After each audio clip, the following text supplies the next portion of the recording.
You know the feeling, don't you? It hits you when you least expect it, usually in the most mundane of moments.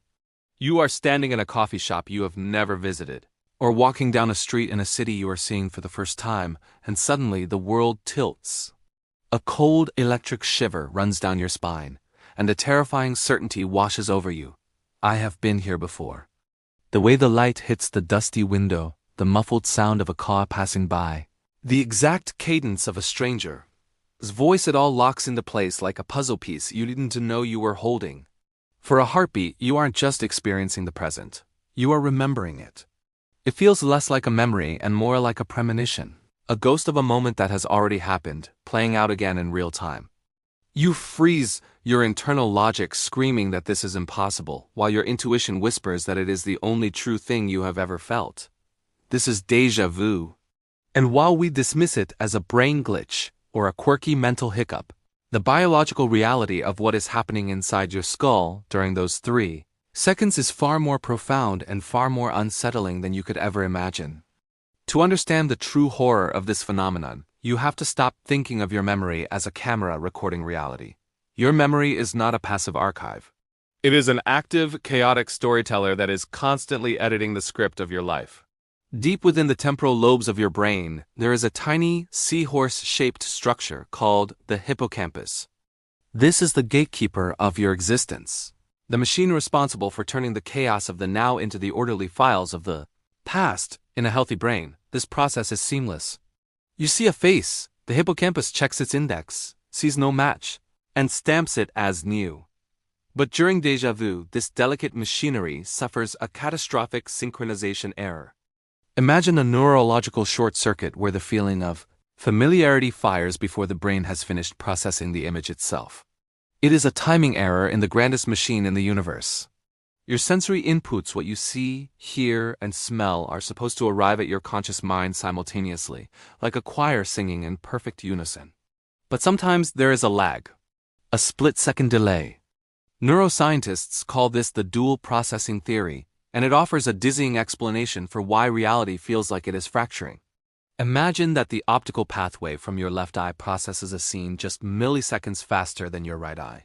Or perhaps the pathway carrying sound arrives a fraction of a moment before the pathway carrying sight. Usually the brain smooths over these microscopic delays, merging them into one cohesive now. But when you are tired, stressed, or chemically imbalanced, the brain fails to merge them. The first signal arrives, and your brain logs it as present reality. Then, the second signal, the delayed one, arrives a microsecond later. Because your brain has just processed this exact information, it doesn't recognize the second signal as now. It recognizes it as past. It flags the delayed signal as a memory.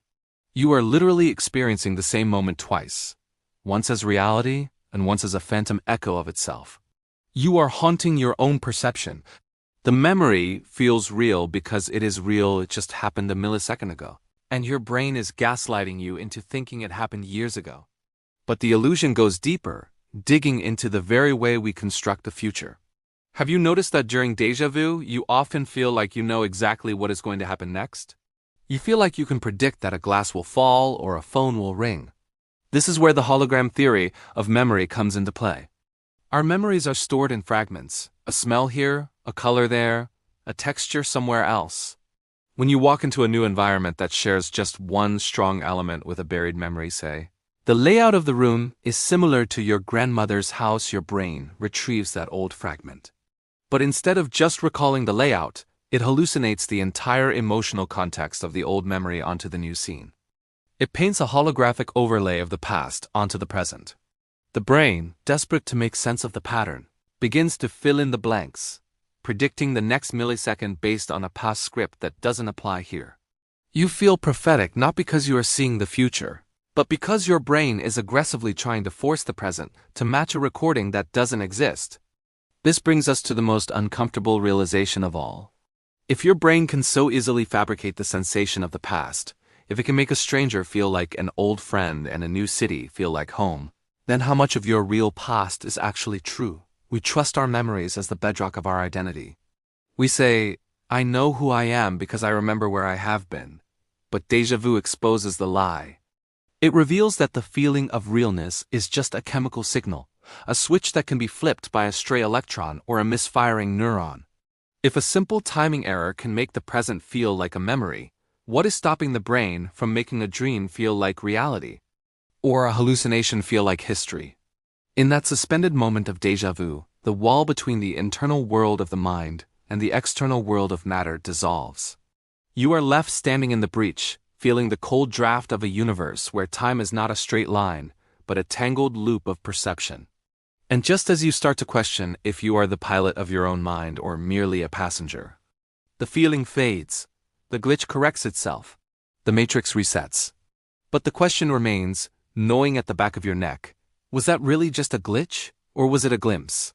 The aftermath of a déjà vu experience often leaves an indelible impression that seeps beneath the surface of consciousness, transforming what might have seemed like a simple quirk of memory into a gateway opening onto the deep and intricate architecture of the mind itself. Unlike ordinary moments that slip away without a trace, déjà vu lingers resonating like a mysterious echo from a hidden dimension of awareness, stirring within us a peculiar blend of wonder, disquiet, and unshakable curiosity about the nature of reality and perception. At the heart of this phenomenon lies a profound interplay between two powerful forces within the brain's network: memory and reality. Sensation and cognition, each governed by distinct but overlapping neural systems. The hippocampus, nestled deep within the medial temporal lobe, and shaped like a graceful seahorse, acts as the master archivist of experiential data, diligently recording new information and retrieving stored memories to help create a coherent narrative of the self across time. It works in concert with the prefrontal cortex, the brain's executive command center, which continuously evaluates and monitors these inputs, discerning truth from error, memory from illusion. During moments of déjà vu, however, these systems do not merely fall out of sync. They momentarily clash in a dynamic struggle that reveals the subtle fragility of our conscious experience.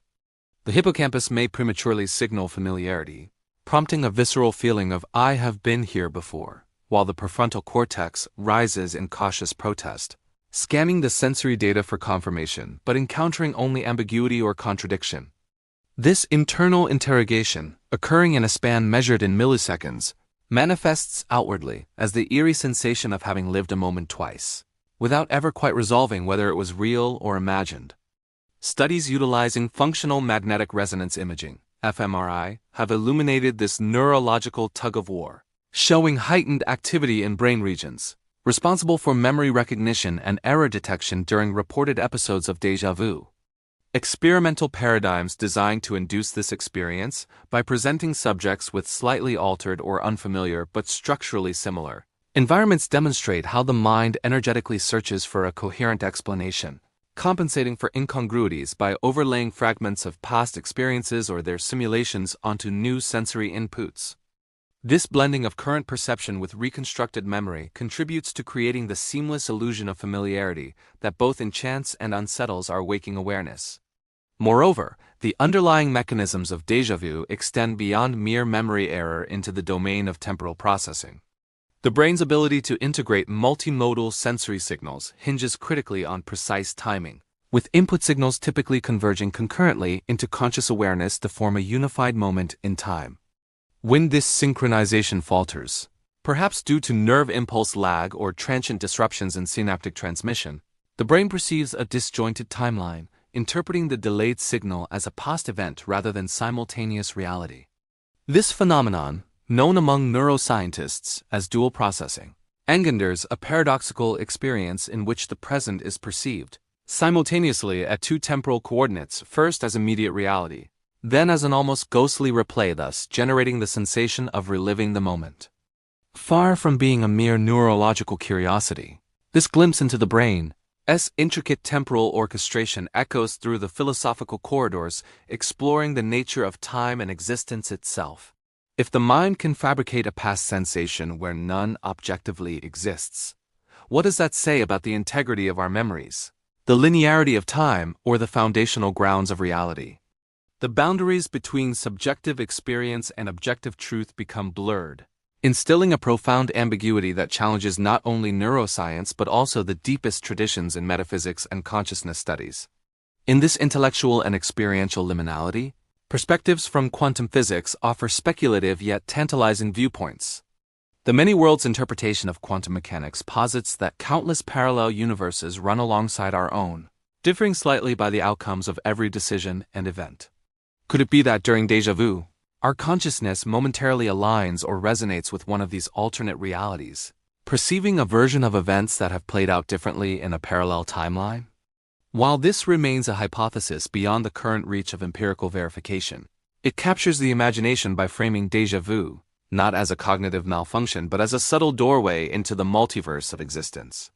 Whether neuroscience ultimately unravels all mechanisms behind this spectral phenomenon or not, déjà vu stands as a vivid testament to the mind's remarkable complexity, its ceaseless dialogue between memory and perception, the precarious architecture of time as experienced, and the mysterious depths of consciousness where reality flickers and folds upon itself. It is in these fleeting moments that we confront with awe and disquiet the possibility that our experience of now is neither singular nor stable but is woven from echoes, illusions, and interdimensional shadows, reminding us that the universe is far more enigmatic than we have ever dared to imagine.